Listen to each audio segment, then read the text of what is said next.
নমস্কার, আপনার কথায় আপনাদের স্বাগত। আমি শিলাদিত্য। আপনাদের কথায় আপনাদের প্রশ্ন, যে উত্তর আপনারা হয়তো খুঁজে পান না, তা খোঁজার চেষ্টা করি খুব সহজ সরলভাবে। আজ আমাদের স্টুডিওতে অতিথি হিসেবে উপস্থিত রয়েছেন অভিনেতা এবং রাজনীতিবিদ রুদ্রনীল ঘোষ। রুদ্রনীল, স্বাগত। নমস্কার। আমরা রুদ্রনীলের সঙ্গে গল্প করব, অনেক বিষয়ে জানবো, অনেক কিছু কাটাছেড়া করার চেষ্টা করব অবশ্যই করে। কিন্তু রুদ্রনীলের যে দুটো পরিচয় বললাম, তার সঙ্গে হয়তো আরও একটা পরিচয় যোগ হয়ে যাবে বন্ধু রুদ্রনীলের জন্য। আমরা সেই কথা বা সেই প্রসঙ্গে অবশ্যই আলোচনায় আসবো, কিন্তু প্রথমেই দেখে নেব রুদ্রনীল ঘোষের রাজনৈতিক জীবন। অভিনেতা থেকে নেতা, কখনো আবার প্যারোডি লেখকও, রূপলী পর্দার মতোই রঙিন রুদ্রনীল ঘোষ। সাল 2021। বিধানসভা নির্বাচনের প্রাক্কালে বঙ্গ রাজনীতিতে তুঙ্গে দলবদল। ততদিনে দল বদলে বিজেপিতে গিয়েছেন শুভেন্দু অধিকারী। জল্পনা ঘনাচ্ছে রাজীব বন্দ্যোপাধ্যায়, বৈশালী ডালমিয়া, রথীন চক্রবর্তী, প্রবীর ঘোষালদের নিয়ে। জল্পনা কার যত সত্যি হয় জানা যায়, চার্টার্ড ফ্লাইটে করে দিল্লিতে গিয়ে বিজেপিতে যোগ দেবেন রাজীব বন্দ্যোপাধ্যায়, বৈশালী ডালমিয়ারা। বিজেপিতে যোগ দেবেন খোদ স্বরাষ্ট্রমন্ত্রী অমিত শাহের হাত ধরে। এই আবহে 30শে জানুয়ারির সকালে দলবদলের রাজনৈতিক চিত্রনাট্যে নাটকীয়ভাবে ঢুকে পড়েন রুদ্রনীল ঘোষ। জানা যায়, বিজেপিতে যোগ দিতে রাজীব বন্দ্যোপাধ্যায়দের সঙ্গে রুদ্রনীল ঘোষও দিল্লি উড়ে যাচ্ছেন। সেই মতোই দিল্লিতে গিয়ে শাহী সাক্ষাতে বিজেপিতে যোগদান রুদ্রনীল ঘোষের। টিকিট পেয়ে প্রতিদ্বন্দ্বিতা করতে গেলেন ভবানীপুর কেন্দ্র থেকে। প্রতিদ্বন্দ্বী তৃণমূলের শোভনদেব চট্টোপাধ্যায়। ভবানীপুর থেকে প্রতিদ্বন্দ্বিতা করলেও বিধানসভা নির্বাচনে জয়ী হতে পারেননি রুদ্রনীল। তারপর থেকে বিজেপির হয়েই কাজ করে গিয়েছেন। বিভিন্ন সময় প্যারোডির মধ্যে দিয়ে তৃণমূল জামানায় অপশাসনের অভিযোগে সরব হয়েছেন টলিউডের নামজাদা এই অভিনেতা। সবই ঠিকঠাক চলছিল, কিন্তু সাময়িক তাল কাটল 24-এর লোকসভা নির্বাচনের সময়। প্রথম 2 দফায় বিজেপির পক্ষ থেকে লোকসভা নির্বাচনের প্রার্থী তালিকায় কোথাও নাম থাকল না রুদ্রনীলের। দলের টিকিট না পেয়ে অভিমানী হন রুদ্রনীল। জানান, শরীর থাকলে যেমন খারাপ হয়, সেই রকমই খারাপ হয় মনও। দলের ঝান্ডা কাঁধে নিয়েই কাজ করে যাব। 24-এর লোকসভা নির্বাচনে শেষ পর্যন্ত টিকিট পাননি রুদ্রনীল। 26-এ কি হয় সেটাই এখন দেখার। ক্যালকাটা নিউজ। আর ঠিক এই প্রসঙ্গেই প্রথম আলোচনা বা প্রথম কথায় আসবো। আপনি বলতে তো অস্বস্তি হবে, তুমি করেই বোধহয় আলোচনাটা শুরু করলে বোধহয় সুবিধা হবে। রুদ্রনীল ঘোষ রাজনীতিতে কতটা প্রাসঙ্গিক? আমি যথেষ্ট রকমই আর কি নাগরিক হিসেবে প্রাসঙ্গিকতার জায়গাতে থাকতে চাই, একদম নাগরিক হিসেবে। শুধু আমি নয়, আমাদের কথা যারা শুনছেন, আমার মনে হয় যে তারাও এটা জানেন যে রাজনীতি ঠিক করে দেয় যে আমরা কেমন থাকবো বা আদৌ থাকবো কিনা। তাই আমার নিজের যেটা মনে হয় যে একজন মানুষের ভয়ঙ্কর দায়িত্ব রয়েছে, বিশেষ করে যদি দেখি যে আমরা কোনো জায়গায় কোনো রাজ্যে মানুষের মতো করে মানুষের ভালো থাকবার ভাবনায় কাজগুলো কম হচ্ছে, বলা যেটা হচ্ছে সেটা হচ্ছে না, সেখানে অনেক বেশি দায়িত্ব যে কোনো একজন সাধারণ মানুষকে নিয়ে নিতে হবে। তিনি অধ্যাপক হন, তিনি কৃষক হন, শ্রমিক হন, চাকুরিজীবী হন, গৃহবধূ হন, কলেজ পড়ুয়া হন, আমাদের মনে হয় সবাইকে নিতে হবে। তো এই ক্ষেত্রে তাকেও প্রাসঙ্গিক থাকতে হবে, কিন্তু রাজনৈতিক সচেতনতার ক্ষেত্রে। ঠিক তেমনই আমি একজন রাজনৈতিক কর্মী হিসেবে, কারণ আমার ইচ্ছা হলেই তো পাল্টে যাবে না। আমি সোশ্যাল ওয়ার্ক যদি করি, আমি যদি বন্ধু হিসেবে কারোর পাশে দাঁড়াই, আমি দেখেছি আমি 2-10 জনের উপকার করতে পারি আমাদের সামর্থ্য অনুযায়ী। আবার আমি যদি কোনো স্বেচ্ছাসেবী সংগঠনের হয়ে দাঁড়াই, তাহলে হয়তো 50-100 জনের করতে পারবো। কিন্তু ভারতীয় গণতন্ত্রের এটাই মজা, এটাই ধরন, যে রাজনৈতিক বিভিন্নতা নিয়ে বিভিন্ন যে রাজনৈতিক দলগুলো রয়েছে,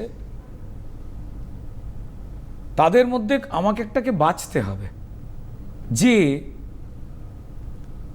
একটা নির্দিষ্ট লক্ষ্যে পৌঁছবার চেষ্টা করছে, এবং যেখানে জনজীবন, জনপরিষেবা, মানুষের ভালো থাকার দিকগুলো অন্তত 100 তো পূরণ হয় না কখনো।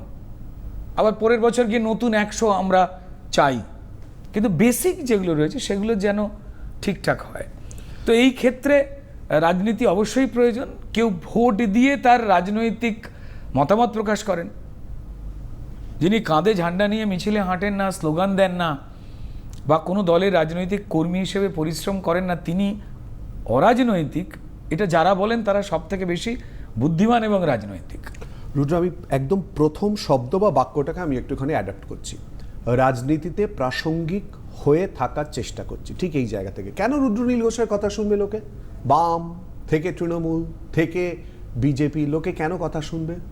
ইজম, মানুষকে বিচার করতে হবে, তুমি নিজেই বললে, তোমার কথা ধার করেই আমি বলছি, কেন শুনবে? কারণ যারা শুনবে তারাই তো পরিবর্তন করেছেন, তারাই তো কংগ্রেস থেকে বাম, রুদ্রেরই তো পরিবর্তন হয়েছে, তারপর তারা পাল্টেছেন এই সরকারে। তারপর 2019-এর পর থেকে অর্ধেক গেরুয়া করে প্রায় গেরুয়ার দিকে বাতাবরণ ছড়াচ্ছেন। কেন করছেন? তারা মূর্খ, তারা কিছু বোঝেন না, এমন তো নয়। তাদেরটা সবার আগে দেখা এবং বোঝা উচিত যে তারা কি চাইছেন। না, আমার প্রশ্ন কিন্তু খুব স্পেসিফিক রুদ্র, তুমি নিশ্চয়ই বুঝতে পেরেছো। আমার প্রশ্ন হচ্ছে যে তুমি যেটা বললে ইজম, ইচ্ছে মানুষকে নেতৃত্ব দেবে, রুদ্র বাম থেকে তৃণমূল, তৃণমূল থেকে বিজেপি, কেন লোকে রুদ্রনীল ঘোষের কথা শুনবে? লোকের কাজটাই তো আমি করছি। আমি তো মুশকিল, এতবার যে লোকটা দল বদল করে, আরো সহজ করে দিচ্ছি প্রশ্ন, যে লোকটা এতবার দল বদল করে তার আবার নীতি কি? এই একটাই তো কথা, তার কথা কেন শুনবে? তার কথাই তো শুনবে, যে এই কাজটাই করে আমায় ইন্সপায়ার করেছে সেই তো আমার পশ্চিমবঙ্গের মানুষ। যার যন্ত্রণা হয়েছে, সে যাকে বিশ্বাস করেছিল, তারা যখন নিজেদের আদর্শ জলাঞ্জলি দিয়েছে, তারা তো থাকেননি, তারা বেরিয়ে এসেছেন, আমিও বেরিয়ে এসেছি। বাম আদর্শ রাজনীতি দিয়েছে বামেরা, নাকি রুদ্র বাম আদর্শকে বিদায় দিয়েছে? আমি বাম আদর্শ বলে কি পশ্চিমবঙ্গের মাটিতে ইমপ্লিমেন্ট করছি কোনটা? সেকুলারের মানে পাল্টে দিয়েছে তারা স্লো পয়জন করে। স্বধর্ম প্রীতি, অন্য ধর্ম সম্প্রীতি, এটা হচ্ছে সেকুলার। তার জায়গায় সেকুলারের মানে কি করেছেন? সংখ্যালঘু সম্প্রদায়ের আবেগ, তাদের সরলতাকে কাজে লাগিয়ে ক্রমাগতভাবে তাদেরকে ভোট যন্ত্রে পরিণত করেছে, করে তাদের সামাজিক উন্নতি করেনি, তাদের শিক্ষা দীক্ষা দিয়ে তাদের অর্থনৈতিকভাবে মজবুত করেনি। এগুলো কি মানুষ দেখেননি কেউ, নাকি ফিল করেননি? তারা তো বেরিয়ে এসেছেন। থেকে গেলে যারা অন্যায় করছেন, যারা ভুল করছেন, তার সঙ্গে থেকে যাওয়াটাই ন্যায়। ভাই, ছোটবেলা আমরা প্রত্যেকে তো জামা কাপড় ছাড়া ঘুরতাম, সেটা তৃণমূল জমানা আসার পর তোমার মনে পড়লো? অবভিয়াসলি, কেন হবে না? যদি কেউ দাঁত নখ পরে বার করে মনে পড়বে না? যখন নতুন প্রেম হয় তখন তো মিষ্টি মিষ্টি কথা হয়, তারপর তো আস্তে আস্তে যখন বুঝতে পারা যায় যে না, তাদের ভেতরে কার ভেতরে কি রয়েছে, তখনই তো সম্পর্ক ভাঙে। অসুবিধা কোথায়? 2021-এ টিকিট পাওয়ার যন্ত্রণায় বা ইচ্ছে, যখন দিল্লি উড়ে যাওয়ার দরকার হলো ডুমুরজলা থেকে, তখনই ইচ্ছে হলো বিজেপিতে জয়েন করা? একদমই নয়, একদম নয়। 2017 থেকে তৃণমূলের সঙ্গে যোগাযোগ বিচ্ছিন্ন করতে থাকি। 18-তে ফাইনাল কাট অফ করি। 2019-এ তখন এত ভোট বিজেপিকে দেয়নি। কি কারণে? আমি সরকারি গুরুত্বপূর্ণ দায়িত্বে তো ছিলাম, কাজ তো করতাম, এবং সেই কাজের ফলাফল এখনো সেই ডিপার্টমেন্টের লোকগুলো সুফল বলতে পারা যায় পায়। শুধু আমি কেন, আমার মতো প্রচুর মানুষ রয়েছে। এবার আমি যেহেতু অভিনয়ের জন্য পরিচিত, তাই লোকেদের একটা অদ্ভুত ধারণা রয়েছে, যারা অতীত ভুলে যায়, যে শিল্পী মানেই ও তো নাচ গান অভিনয় ছাড়া ও কি জানবে। আমার দেশেই তো দক্ষিণ ভারতের অংশ রয়েছে যেখানে অভিনেতারাই রাজ্য চালান, সেটা দেখেও ভুলে যান কি করে? আমেরিকার প্রেসিডেন্ট অভিনেতা হয়েছিল। আমি জেলেনস্কির কথা আজকে দিনের জায়গা বাদ দিচ্ছি। সৌমিত্র চট্টোপাধ্যায়, সব্যসাচী চক্রবর্তী, উৎপল দত্ত, সলিল চৌধুরী, একের পর এক নাম বলতে বলতে শেষ হবে না। তাদের বেলায় এই প্রশ্নগুলো হয়নি কেন? তখন ইলেকট্রনিক মিডিয়া এই লেভেলে পাওয়ারফুল হয়নি, নাকি দু একটা হাতে গোনা সংবাদপত্র ছিল? আপনারা আবার এসবে কেন? আমি পাল্টেছি, বেশ করেছি। অপদার্থ, মিথ্যেবাদী আর চোরেদের সঙ্গে থাকবো না যদি ইচ্ছা প্রকাশ আমার হয়ে থাকে। আর পশ্চিমবঙ্গের 80টা নাগরিকের মতো বেশ করেছি, চুরি করেছি। এরপর পাল্টালে তো দল খুঁজে পাওয়া যাবে না। তাতে কার বাবার কি, দাদুর কি, জেঠুর কি? আমার ইচ্ছা, আমি কারুর পরিষ্কার চুরি করা মাল নিয়ে বেঁচে রয়েছি নাকি? আমি আমার ইচ্ছায় বেঁচে রয়েছি। যারা পশ্চিমবঙ্গের মানুষের ভালো থাকবার কথা বলে নিজেদের কি করে অন্যকে ভাত দেব বলে বিরিয়ানি খাবার ধান্দা করেছে, তাদের ছেড়ে এসেছি। যদি 100 বার ছাড়তে হয় ছাড়বো, অসুবিধে কোথায়? আমি আমার মেজাজে চলছি, আমি আমার মতন করে চলছি। আমার উদ্দেশ্য একটা, আমার দ্বারা যাতে পরিষ্কার আমি মানুষের ক্ষতিটা না করি। আমার চোখের সামনে দাঁড়িয়ে আমরা যে যতই স্লোগান আওড়াই সোশ্যাল মিডিয়ায়, চায়ের কফিতে তুফান তুলে যা খুশি আমরা করি, গণতান্ত্রিক পদ্ধতিতে রাজনৈতিক মাঠে আমাকে সচেতনতার সঙ্গে নামতে হবে। কেউ প্রচ্ছন্ন সমর্থন করেন, কেউ প্রকটভাবে নামেন। যে কোনো রাজনৈতিক দলেরই রাজনৈতিক কর্মীকে আমি সম্মান করি। সে অন্তত ঘরে বসে না থেকে সে নিজের স্পষ্টতা তৈরি করছেন। তো যারা যারা এই যে সরকারগুলো পাল্টাচ্ছে, বিধানসভার অঙ্ক পাল্টাচ্ছে, এ জিতছে ও হারছে, এ ক্ষমতায় থাকছে ও থাকছে না, কে করছে? ঠিক আমার মতোই বেশ কিছু মানুষ। অনেকগুলো প্রশ্ন ইতিমধ্যেই রুদ্রনীল ঘোষ তুলেছেন। আমরা সেই প্রশ্নের সঙ্গে জড়িয়ে আরও প্রশ্নের উত্তর খোঁজার চেষ্টা করব। একটা বিরতিতে যাব। বিরতিতে যেতে যেতে আপনাদেরকে যেটা শোনাবো, রুদ্রনীল ঘোষের পেশার অর্থাৎ অভিনয় জগতের বন্ধু কাঞ্চন মল্লিক এই মুহূর্তে বিতর্কের কেন্দ্রবিন্দুতে চলে এসেছেন। কি হয়েছিল, তিনি নিজে কি বলেছেন, একবার শুনিয়ে দেবো, শুনিয়ে বিরতিতে যাব। আমি ওনাকে নিয়ে, আমার স্ত্রীকে নিয়ে আমি যাই।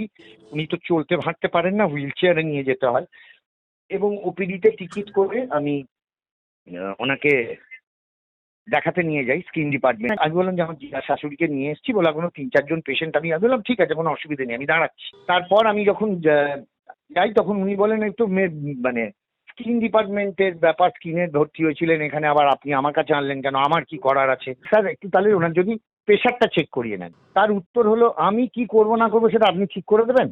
বলেন যে এই মেটফরমিন ওষুধটা যেটা চলছিল সুগারের, এটা কি চলবে না বন্ধ করে দেবো? তার উত্তর হলো, আপনি এমবিবিএস পাস করেছেন? আপনি যখন বোঝেন যান এখানে আসুন, তাহলে বছর লিখে নিন। ওপিডি ভর্তি লোক, কি হয়েছে না কেন আপনি? আমি কোথায় বললাম আমি একজন মানে কি বলবো পেশেন্ট পার্টি হিসেবে আমি জানতে চাইবো এই ওষুধে চলবে না বন্ধ করে দেবো, এই তো জানতে চেয়েছি। বেরিয়ে আসার পর শুনলাম কখন যে আমি হাত তুললাম, হুমকি দিলাম, ইয়ে করলাম, এগুলো এখন কিছুই বুঝতে পারছি না। হ্যাঁ, বাজে কথা বলতে না করুন। অভিযোগ করতে গেলে না, ভুল ভাল অভিযোগ করলে কিন্তু আমিও ভুল ভাল অভিযোগ করবো।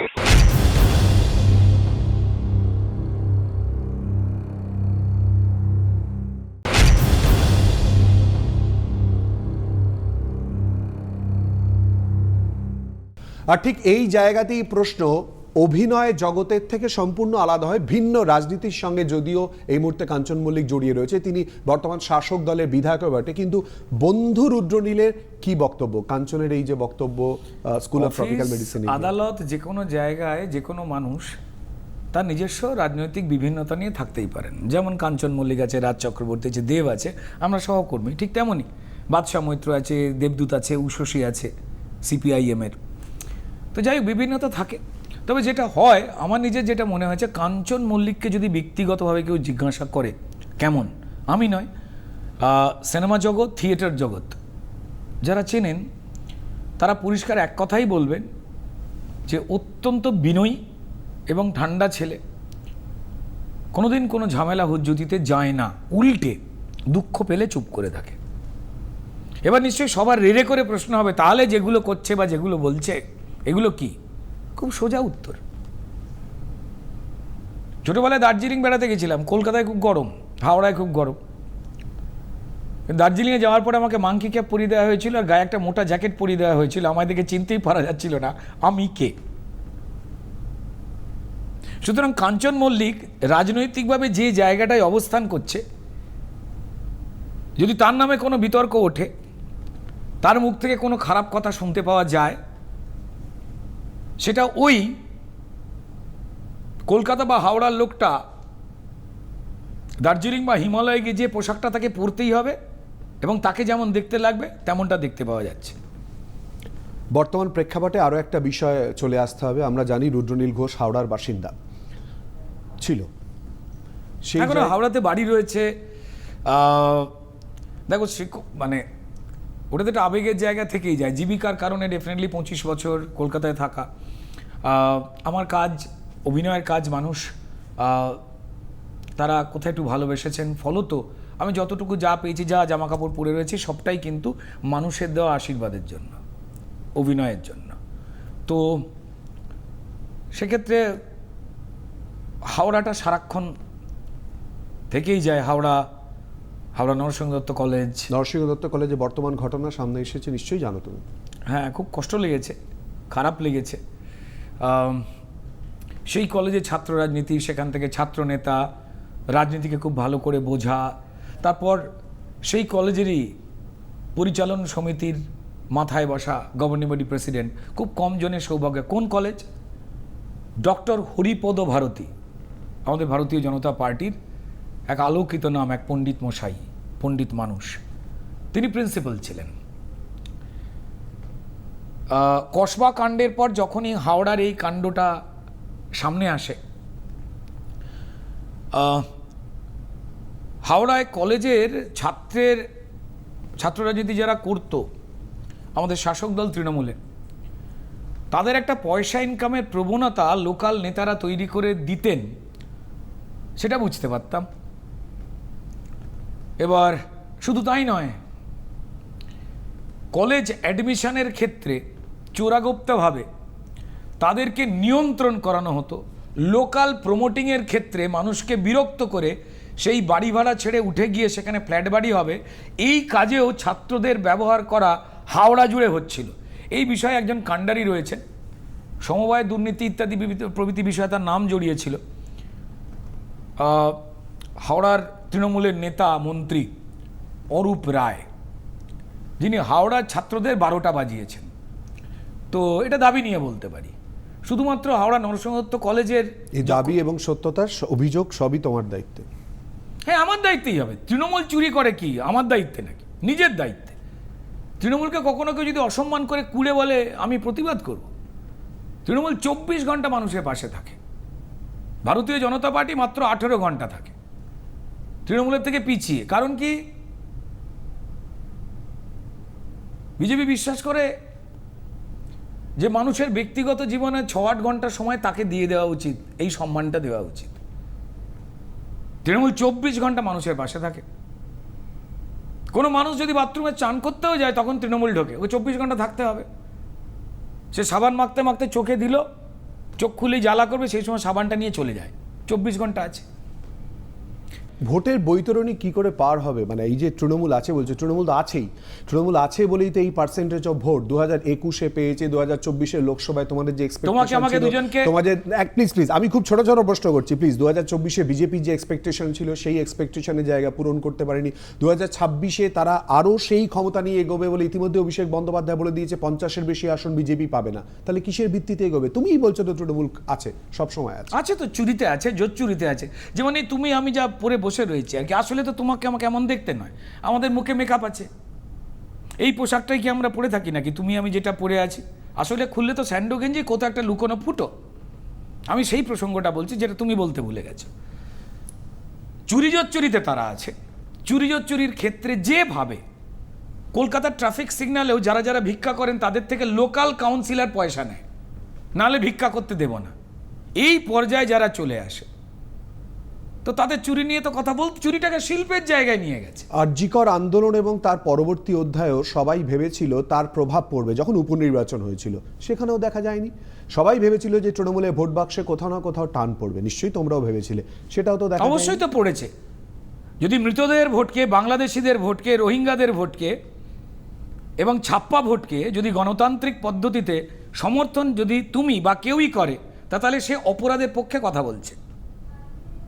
আমরা সবাই জানি পশ্চিমবঙ্গের কোন মানুষটা, তিনি যে কোনো রাজনৈতিক দলকে ভোট দিন, তিনি একটা দল যারা রোজ চুরি জোচ্চুরি অন্যায় করছে, যারা পুলিশ এবং ক্রিমিনালকে দিয়ে সকালবেলা টিচারদের মারছে, সংবাদ মাধ্যমকে মারছে, যাদের চাকরি নিজেরাই চুরি করেছে, রাত্রিবেলা শিক্ষকদের মেরে রক্তাক্ত করে ফাটিয়ে দিচ্ছে।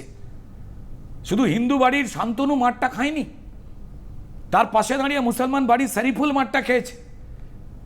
শুধুমাত্র রাত্রিবেলা বিকাশ ভবনের সামনে পুলিশ মেরে তৃণমূলকে বাঁচাতে, তাদের চুরিকে আটকাতে, ঢাকা দিতে পুলিশ মন্ত্রীর নির্দেশে সে হিন্দু বাড়ির সাবিত্রী বলে মেয়েটার চুলের মুঠির বা খোঁপা বা বেনিনি ধরে টান দেয়নি।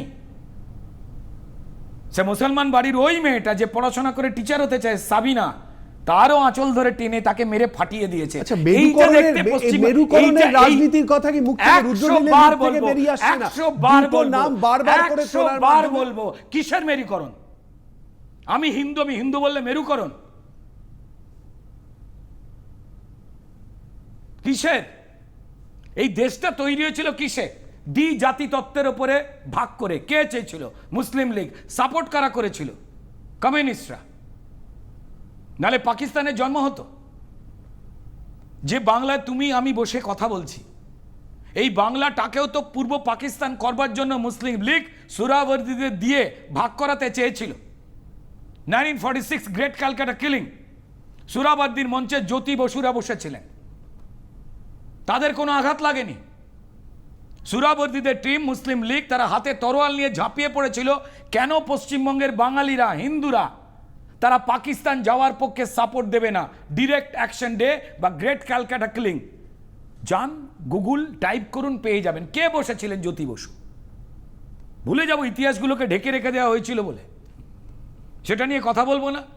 কোন একজন ভদ্রমহিলা বললেন যে গরু দুধ দেয় তার লাথি খাওয়া ভালো, অর্থাৎ একটা সম্প্রদায়কে যারা গরু বলছে সেই সম্প্রদায় তাদের ভোট দিচ্ছে। আজ সেই সম্প্রদায়ের ছেলে মেয়েগুলো যখন এই চুরির এগেনস্টে কথাবার্তা বলে বিকাশ ভবনের সামনে মার খাচ্ছে টিচার হওয়ার স্বপ্ন দেখে, তাদের হয়ে কথা বলাটা সাম্প্রদায়িক কথা। তোমরাই বা ভোটটা কেন ফেরত নিয়ে আসতে পারছো না? আমরা জানার চেষ্টা করব রুদ্রনীলের মুখ থেকে। যে সম্প্রদায়ের কথা বলছে 2026-এর নিরিখে ভাবনা কোথায় দাঁড়িয়ে, ভোট কিরকম ভাবে ফেরত নিয়ে আসবে, কি ভেবেছে, অঙ্ক কি কষেছে, জানবো একটা বিরতির পর। সঙ্গে থাকুন।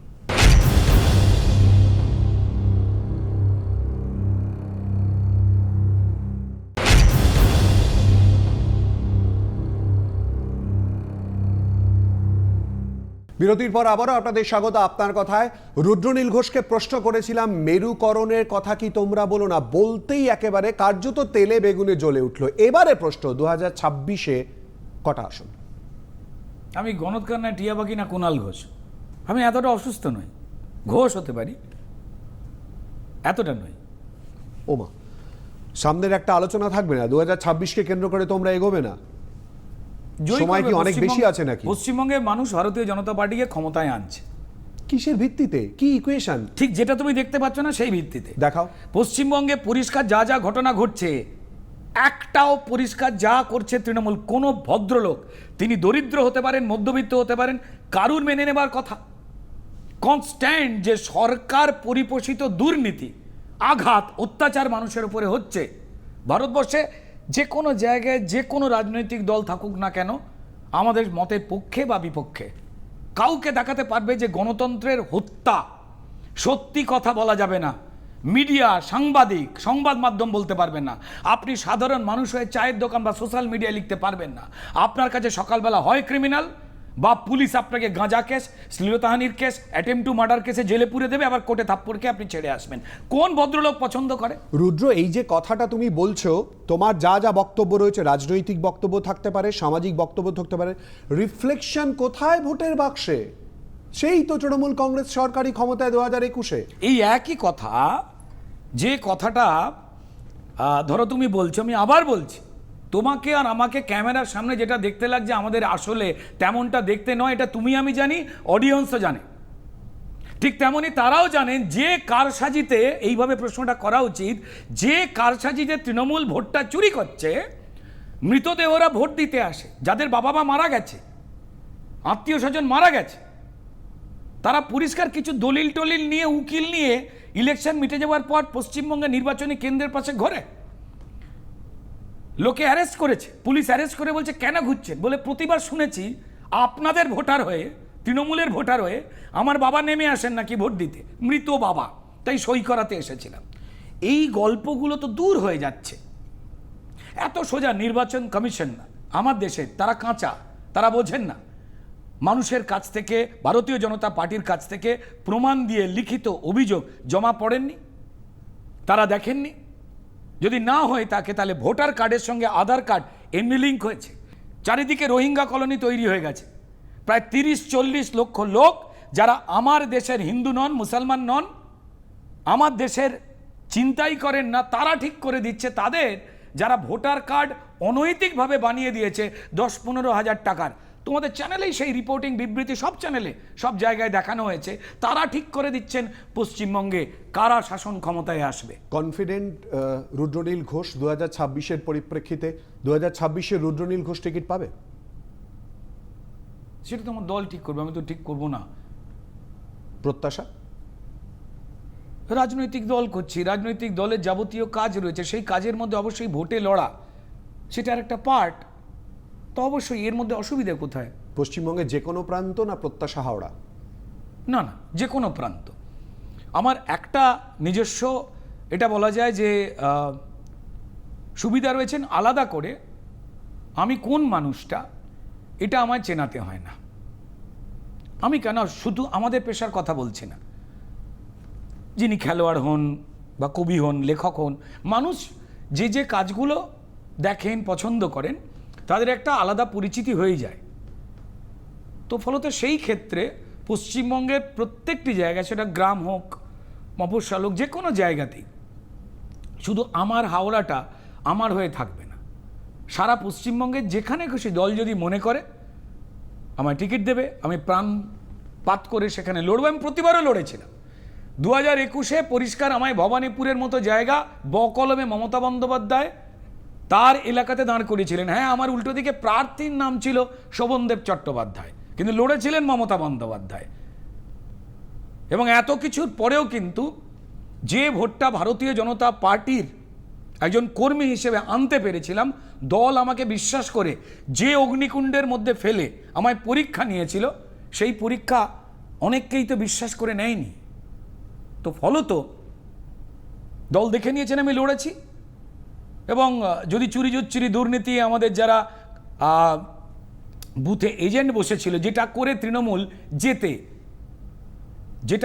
তৃণমূল যারা কাউন্টিং এজেন্ট হয়, যারা পুলিশ যারা হয়, তাদেরকে দিয়ে ব্যবহার করে যেভাবে ছাপ্পা ভোট হওয়াতে ব্যবহার করেন, এবং পুলিশ সিস্টেম এটাকে সাপোর্ট করে না। কিন্তু পশ্চিমবঙ্গের বাইরে থাকা কিছু আইএস এবং আইপিএসরা যাদের পশ্চিমবঙ্গের প্রতি কতটা ভালোবাসা আছে প্রফেশনাল কারণ ছাড়া আমি জানি না, অপেক্ষা তারা এই ঘটনা ঘটাতে মমতা বন্দ্যোপাধ্যায়কে হেল্প করেন। এবং যে ডিগ্রিটা তারা পেয়েছেন, যে সম্মানীয় ডিগ্রি, সেইটাকে তারা কিন্তু কোথাও তার মর্যাদা ক্ষুণ্ণ করছেন বলে মনে হয়। সরাসরি অভিযোগ প্রশাসনের বিরুদ্ধে। আরজিকর আন্দোলন সমাজ জীবনে বিশাল প্রভাব ফেলেছিল। রুদ্র সেই আরজিকর আন্দোলনে সামিল হতে গেছিল, গো ব্যাক স্লোগান, সরে যাওয়া ইত্যাদি। আরজিকর আন্দোলন তোমার চোখে আজকের তারিখে দাঁড়িয়ে?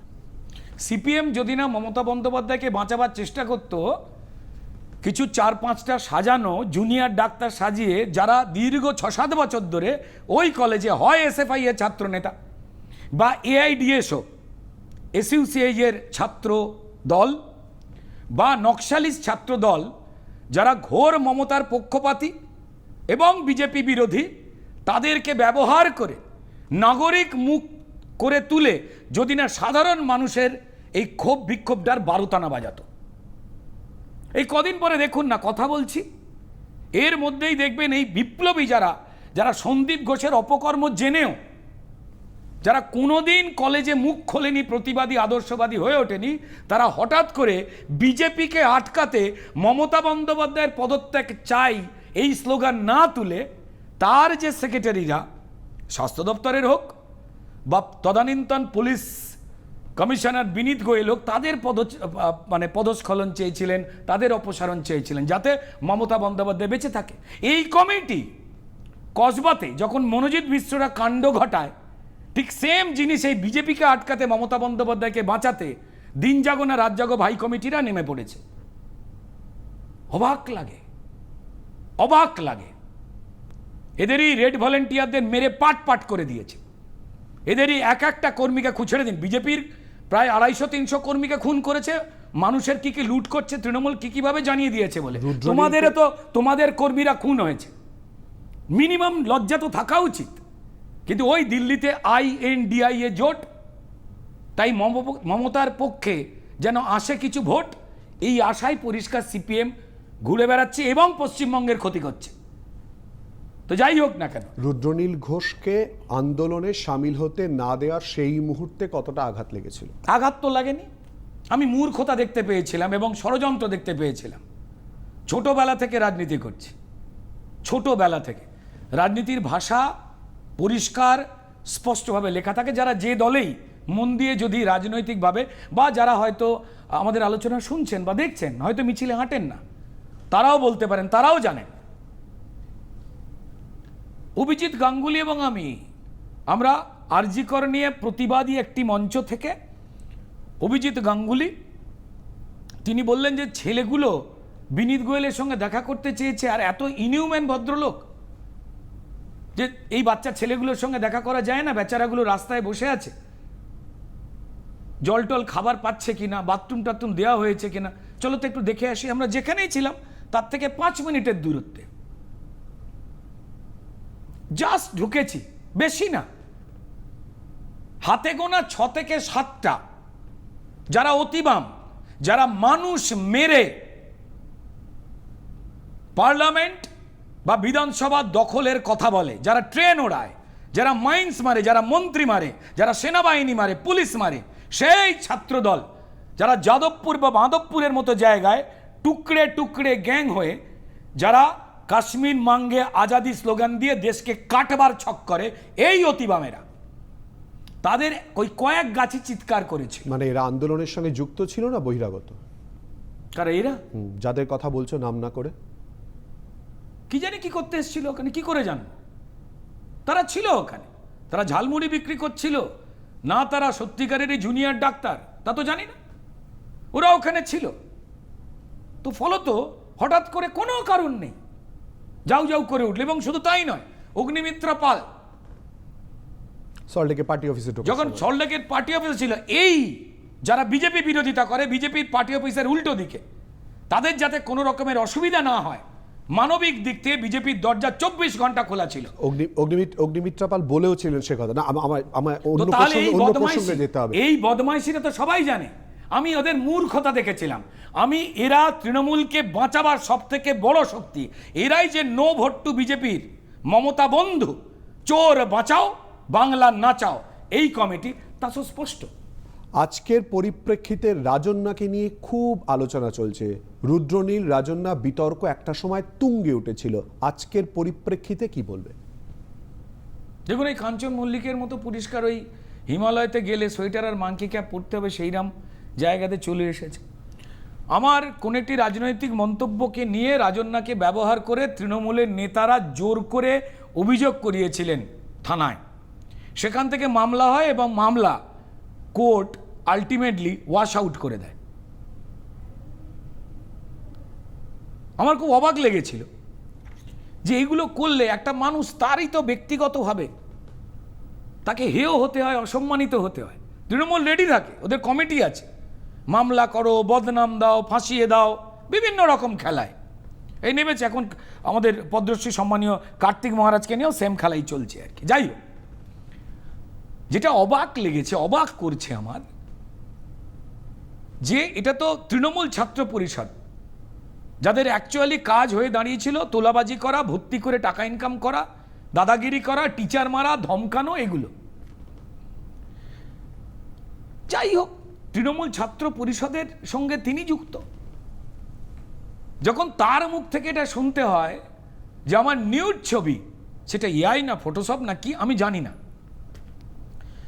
সেটা তৃণমূল ছাত্র পরিষদের ছেলেরাই সার্কুলেট করছে, তখন কাক যে কাকের মাংস হয়।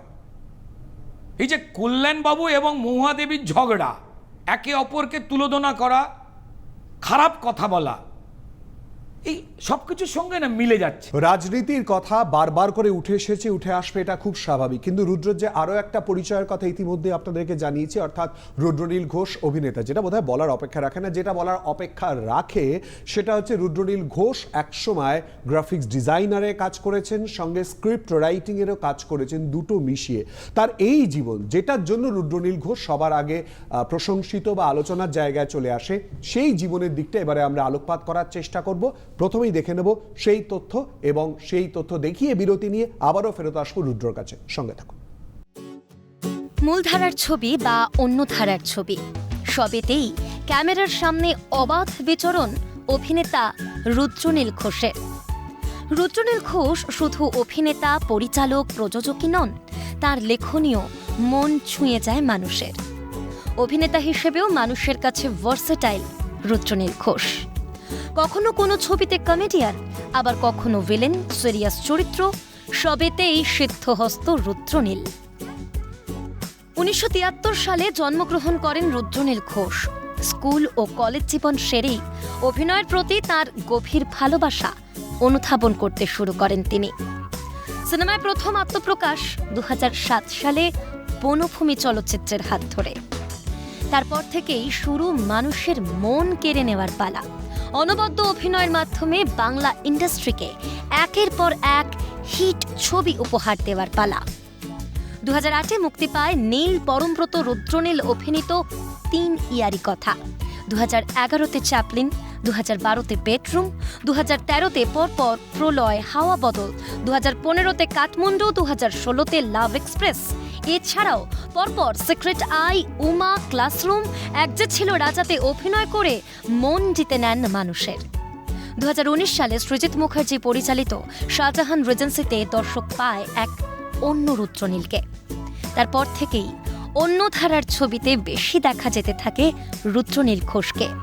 মানুষ পায় ভিঞ্চিদা, সত্যান্বেষী, ব্যোমকেশ বক্সী, ড্রাকুলা স্যার, স্বস্তিক সংকেতের মতো ছবি।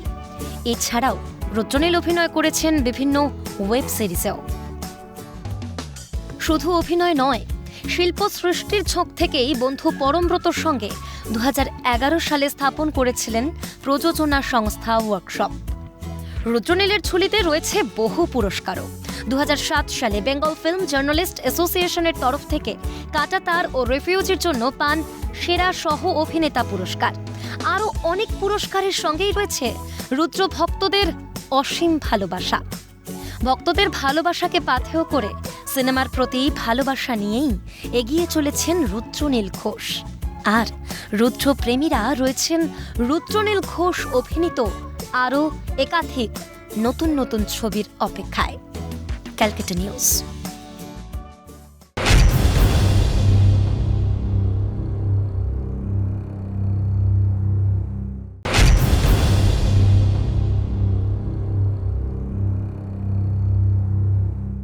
বিরতির পর আবারও আপনার কথায় আপনাদের স্বাগত। আর যে প্রসঙ্গে আমরা ছিলাম রাজনীতি, তার বাইরে রুদ্রর আসল যে জীবন অর্থাৎ অভিনয়, তা নিয়েই আলোচনা। রুদ্র ফ্যাতাড়ু থেকে মূল সিনেমার অভিনয় জগতে প্রবেশ এবং তারপরে পরিচিতি, এগিয়ে যাওয়া, লড়াই কতটা কঠিন ছিল বা এখনো? লড়াই সারাক্ষণই চলে। হাওড়ায় থিয়েটার চর্চা শুরু, সেখানে প্রায় দীর্ঘ 10-12 বছর কাজ। তারপর কলকাতায় ভালো থিয়েটার দেখতে, ভালো কাজ দেখতে, ছবিও আঁকতাম একই সঙ্গে। মানে ছাত্র রাজনীতি, থিয়েটার আর পারিবারিক রক্তের টানে। আমার বাবা যেহেতু, বাবা মা দুজনে শিক্ষক ছিলেন, কিন্তু বাবা তার সঙ্গে সঙ্গে আর্টিস্ট ছিলেন, ছবি আঁকতেন, তো ফলত সেটা প্রায় বোধহয় রক্তের টানেই আর কি। এই সবটা নিয়েই চলতাম। ছবি আঁকতে আঁকতে না মানুষের উপরে খুব ইন্টারেস্ট ক্রিয়েট হয় বাড়তি, যে পৃথিবীর একমাত্র জীব যে মিথ্যে বলতে পারে, অন্য কোনো প্রাণী বলতে পারে না। তার মন আর মুখ আলাদা হতে পারে, অন্য প্রাণীর নেই। এটা আরও বেশি করে আমাকে টানে, এবং সেই ক্ষেত্রে মানুষের চলাফেরা, বলা, ওঠা বসা, তাকানো, তার মধ্যেই সত্যি আর মিথ্যে যে ঘুরপাক খায়, ভালো লাগা আর খারাপ লাগা যে ঘুরপাক খায়, তার উপরে আকর্ষণ হয়। এবং আস্তে আস্তে আমি থিয়েটারে জড়াই। তো হাওড়ার থিয়েটার পদক্ষেপ বলে হাওড়ার একটি দল ছিল, সেখানে করতাম। কলকাতায় আসাটা তখন বিলাসিতা বা খরচের ব্যাপার ছিল। এখন সেকেন্ড হুগলি বিট হয়ে গেছে, 10-15 মিনিটেই আমরা এপার ওপার করতে পারি। বাস যায়, ট্যাক্সি পাওয়া যায়। আগে ব্যক্তিগত নিজের গাড়ি ছাড়া যাওয়া যেতই না, চোখের সামনে তৈরি হয়েছে পুরোটা। তো যাই হোক, তারপর আস্তে আস্তে কলকাতায় জড়ানো। তারপর শ্রদ্ধেয় প্রভাব প্রতিম নাট্য ব্যক্তিত্ব রমাপ্রসাদ বণিক প্রয়াত হয়েছেন, অনেক গুণী মানুষ। তার যারা ছাত্র, তার হাতে তৈরি, খরাজ মুখার্জি হোক, দেবরঞ্জন নাগ হোক, চন্দন সেন হোক, শান্তিলাল মুখার্জি হোক, তাদের সঙ্গে এই রবীন্দ্র সদন নন্দন চত্বর এই থিয়েটারের যে জোন, সেইখানটায় আলাপ আলোচনা আড্ডা, তারপর দেবরঞ্জন নাগের কাছে একটা দীর্ঘদিনের চর্চা, এটা করতে করতে ভালো লাগাটা তৈরি হওয়া, আরও টান বাড়তে থাকা, এবার তারপর কোথাও একটা পেটের টানে কোনো একজনের কথায় একটা খুব ছোট চরিত্র জন্য সে আমাকে টেলিভিশনের কাজে ডাকে, সেটা করবার পর কয়েকজন মানুষের ভালো লাগে, যখন প্রদর্শিত হয় টেলিভিশনে আসে, তারপর থেকে আস্তে আস্তে ওই 2 লাইনের ডায়লগ থেকে 2 পাতা, 2 পাতা থেকে 4 পাতা, সেখান থেকে আস্তে আস্তে কাজ করছি। রাজনৈতিক কিছু অসুবিধার জন্য কাজ অনেকটাই কমেছে, শুধু আমার নয়। এটা একটা অদ্ভুত পরিবেশ, যেটা শাসক দল শুধরে নিক বা কেটে যাক, এটা আমি চাই। তাদের কিছু ফোড়ে আছে, তারা যে কোনো কেউ যারা এই আমার স্টেটে যে অন্যায় যে ভুলগুলো হয়ে যাচ্ছে সেগুলো নিয়ে সোচ্চারভাবে কথা বললেই তাকে অফিসে আদালতে কর্মক্ষেত্রে তাকে হ্যারাস করা হয়, ভয়ে পরিবেশ তৈরি করা হয়, ওকে নিও না, নিলে এই হলে সিনেমা চালাতে দেব না, এই একটা বাতাবরণ বহুদিন ধরে তৈরি হয়ে রয়েছে, যেটা কেটে গেলে ভালো, বা তারা শুধরে নিলে তো আরও ভালো। তো এইসবের মধ্যে দিয়েই জার্নিগুলো চলছে। যখন কাজের ক্ষেত্রে বিভিন্ন সময় বাধা পেয়েছো বলে তোমার বক্তব্য, সেই সময় সহকর্মী যারা তোমার সঙ্গে যারা এতদিন ধরে কাজ করেছেন, তাদের সহযোগিতা বা তাদের বক্তব্য, তাদের সাহায্য, পাশে থাকার বার্তা, এরকম কিছু এসছে? 2021-এ আমি যখন বলেছিলাম যে সারা ভারতবর্ষের ফিল্ম ইন্ডাস্ট্রি বেড়েছে বেশ কিছু শিথিল নিয়ম কানুনের জন্য, ফ্লেক্সিবল থাকবার জন্য, যে কটায় ফিল্ম ইন্ডাস্ট্রি বড় হয়েছে, তাতে রোজগার বেড়েছে, তাতে গভর্নমেন্টের রেভিনিউ আর্ন বেড়েছে। আগে 100-150 সিনেমা তৈরি হতো, এখন এই নিয়ম কানুন, এই দাদাগিরির জন্য 30-40টা বছরের সিনেমা তৈরি হচ্ছে। কর্ম হারিয়েছে আমাদের টেকনিশিয়ান ভাইরা, আর্টিস্টরা, সবাই। সরকারেরও রোজগার কমেছে। তোমার অভিনেতা বন্ধুরা তোমার সঙ্গে থেকেছে? অভিনেতা বন্ধু, পরিচালক বন্ধু, তারা তো ভীত। তোমার ক্ষেত্রে? সবার নিজের ক্ষেত্রে তারা ভীত। আমি সবাইকে যে বিপ্লবী হয়ে উঠতে হবে, প্রতিবাদ করতে হবে এমনটা বলছি না, এক্সপেক্টও করি না। কিন্তু এমন কেন হবে যেখানে সবাইকে মাথা নামিয়ে শাসক দলের কাছে চলতে হবে? তাহলে তো ফিল্ম ইন্ডাস্ট্রি কোনোদিনই বড় হতে পারবে না। তো যাই হোক, যখন 2021-এ আমি বলি যে প্রায় এখানে মাফিয়াগিরি চলছে সারা ভারতবর্ষের সবকটা ফিল্ম ইন্ডাস্ট্রিতে, যে যে নিয়ম নেই সেগুলো এখানে জোর করে চাপিয়ে দেওয়া হচ্ছে, তাতে ক্ষতি হচ্ছে বাংলার সংস্কৃতির, বাংলার ফিল্ম ইন্ডাস্ট্রির, সেদিন আমার বিরুদ্ধে আমার এই বন্ধু বান্ধব টেকনিশিয়ান ভাইদের বুকে কালো ব্যাচ লাগিয়ে মিছিল করবার জন্য নির্দেশ দেওয়া হয়েছিল। আর তারা আমার বিরুদ্ধেই বুকে ব্যাচ লাগিয়ে মিছিলে হাঁটতে হাঁটতে আমায় ফোন করেই বলছে, ভাই তোর বিরুদ্ধে মিছিলে হাঁটছি, কিছু মনে করিস না, নাহলে কার্ডটা কেড়ে নেবে। আমাদের এখানে কাজ করতে গেলে একটা গিল্ড কার্ড লাগে, কিন্তু ভারতবর্ষের মিনিস্ট্রি অফ কর্পোরেট অ্যাফেয়ার্সের আন্ডারে কম্পিটিশন কমিশন বলে একটি কমিশন আছে। সেই কমিশনের নিয়ম অনুযায়ী বলছে, যিনি বিনিয়োগকারী, এক্ষেত্রে প্রডিউসার, প্রযোজক, সেটা চ্যানেলে হতে পারে, কোনো ব্যক্তিও হতে পারে, তিনি লেবার অ্যাক্ট আমার দেশে যা রয়েছে সেইটাকে মান্যতা দিয়ে শুধুমাত্র তিনি যে কোনো আর্থিক শর্তে তিনি যে কোনো সংখ্যক শিল্পী এবং টেকনিশিয়ানকে নিয়োগ করে একটি সিনেমা বা অডিও ভিজুয়াল নির্মাণ করতে পারেন। এখানে কারুর দাদাগিরি চলবে না। মানে তোমার বক্তব্য অনুযায়ী, জাস্ট এক লাইন, আমার সময় সংক্ষিপ্ত, এবারে শেষ করতে হবে। তোমার বক্তব্য অনুযায়ী তোমার দাবি গিল্ডের কার্ড বাধ্যতামূলক নয়, আইন অনুযায়ী তোমার নয়, দাবি? তো নয়, একদমই নয়। রুদ্র, অনেক গল্প হলো, অনেক কিছু জানলাম, অজানা কথা আমরা চেষ্টা করলাম দর্শকদের কাছে শেয়ার করার জন্য। অনেক ধন্যবাদ, খুব ভালো লাগলো গল্প করে, আড্ডা মেরে এবং অনেক কিছু জেনে। রাজনীতির কথা তো থাকলোই, নিশ্চয়ই আগামী দিনে জানা যাবে কি হচ্ছে। ধন্যবাদ দেব, কিন্তু ধন্যবাদটা একটু অন্যরকমভাবে হবে, বা শেষটা একটু অন্যরকমভাবে হবে, তোমার লেখা কবিতায়। প্লিজ। আমি তোমার স্টুডিওতে আসবার আগেই আস্তে আস্তেই লিখছিলাম ছোট্ট একটা কবিতা। মধ্যবিত্ত, নিষ্পিস করে হাত দুটো রোজ বিড়বিড় করে চলি, নিষ্পিস করে হাত দুটো রোজ বিড়বিড় করে চলি, বড় রাস্তার মোড়টা ছাড়ালে আমার বাড়ির গলি। পাড়াটা আমার পাল্টে গেছে, চারিদিকে ফ্ল্যাট বাড়ি, আমার বাড়িটা কোনো মতে টিকে প্রমোটার ছড়াছড়ি। হুমকি ধুমকি মাস্তানে দেয় সঙ্গে কাউন্সিলর, হুমকি ধুমকি আমায় মাস্তানে দেয় সঙ্গে কাউন্সিলর। বাপের ভিটেতে, আমার বাপের ভিটেতে ফ্ল্যাট বাড়ি হবে, তুলবে ওরাই পিলার। জানিয়েছিলাম ওসিকে সেসব, 10 বার গেছি থানায়, জানিয়েছিলাম ওসিকে সেসব, 10 বার গেছি থানায়। ওসি বলেছিল চেপে যান দাদা, জোড়া ফুল জামানায়। আমার বাড়িতে জোড়া ফুল নয়, জবা ফুল রোজ ফোটে উঠোনে ছোট্ট গাছে। আমার বাড়িতে জবা ফুল ফোটে উঠোনে ছোট্ট গাছে। বউ বাচ্চার দিব্যি করছি, ঘটাবো কিছু, নিষ্পিস করা হাত দুটো রেডি আছে।